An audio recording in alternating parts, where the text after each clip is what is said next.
નમસ્કાર ખેડૂત મિત્રો, આર્યમાન ગૌશાળા વતી આપ સૌનું હાર્દિક સ્વાગત કરું છું એક નવા વિડીયોમાં।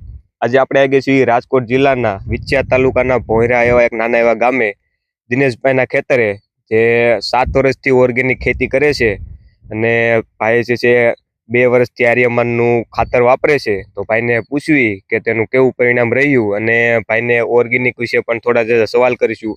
ભાઈ 7 વર્ષથી ઓર્ગેનિક ખેતી કરે છે તો એના પણ થોડા જજા સવાલ પૂછ્યું। તો સૌથી પહેલા તો તમારો નાનો એવો પરિચય આપી દો અમને। મારું નામ મકવાણા દિનેશભાઈ ગોબરભાઈ, ગામ ભોંયરા, તાલુકો વિછિયા, જિલ્લો રાજકોટ। બરોબર છે। તમે આર્યમાનની કેટલી બેગ વાપરી હતી? હું આર્યમાનનું 2 વર્ષથી ખાતર વાપરું છું।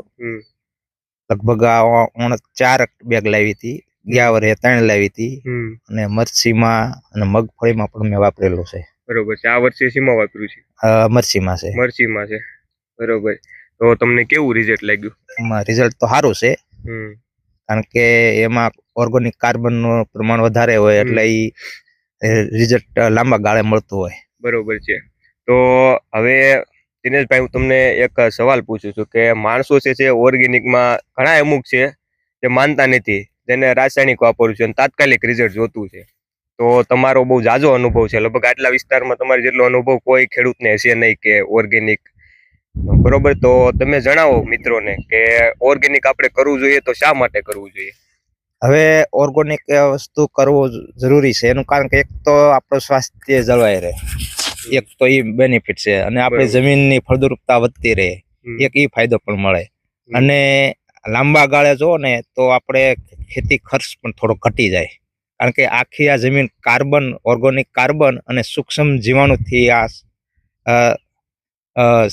સક્સેસ જાય, નકર આ સક્સેસ જાય નહીં। બરોબર। પણ આપણે રાસાયણિક ખાતરથી વાપરતા જે સૂક્ષ્મ તત્વો, અળસિયા, જે કાંઈ હોય અંદર, એ બધા નાશ પામે અને જમીનની ફળદ્રુપતા દિવસે દિવસે ઘટતી જાય અને રોગમાં જીવાતનું પ્રમાણ પણ વધતું રહે, ગમે એ પાક આપણે વાવી।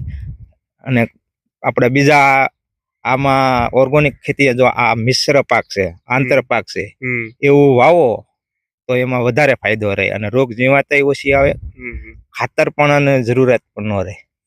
બરોબર છે। તો ભાઈ જે છે એ 7 વર્ષથી ખેતી કરે છે ઓર્ગેનિક અને 2 વર્ષથી આર્યમાનનું ખાતર વાપરે છે। આની પહેલા તમે શું શું વાપરતા હતા? ખાતર નતા વાપરતા પહેલા? અમે છે ને ત્યારે આપણે આ જે ઘરે હોય ને દેશી છાણિયું ખાતર અને જીવામૃત ને ઘન જીવામૃત હું અહીં પોતે બનાવતો અને એ આપણે વાપરતા। અને આપણે મનથી મીંડા એમ કરવા કે આ મને ખબર પડી કે જમીનમાં હવે કાંઈક ઉણેક મંડીશ થવા, એટલે હું આ ઓર્ગેનિક તરફ આવ્યો। બરોબર। આપણે મેળે કોઈ કહેવાથી કે એમ નથી આવ્યો, મને એમાં એવું લાગ્યું કે આ જમીન પતી જતી જાવ એવું દેખાય, કારણ કે મેં રસાયણનો બહુ ઉપયોગ કરેલો। બરોબર। એટલે મેં કીધું હવે આપણે રાસાયણિક નો ઉપયોગ નથી કરવો, ઓર્ગેનિક માથે વયું જવું છે। અને આમાં ઉત્પાદન સ્ટાર્ટિંગમાં ઓછું હોત મળે, તમે 1 લઠ્ઠું વાવો તો, આવું મિશ્ર પાક વાવો ને તો આપણે શું ઓલામાં ઓલું હોય ઓલામાં વળતર મળે રહે, એટલે એમ ફાયદો મળે। બરોબર છે। બીજું તો આપણું આ મારું કિસાન પ્રાકૃતિક ફાર્મ છે, નામ આપણે રાખેલું છે, અને મારી પાસે સર્ટિફિકેટ પણ આપણે છે, અને આપણે ઓર્ગેનિક્સની પ્રોડક્ટ્સ પણ વેચવી છે, બધી વસ્તુ, કઠોળ છે, તેલ છે, મરચું, બધું આપણે જે કોઈ જોતું હોય ગ્રાહકને તો પણ એ આપી છે। બરોબર।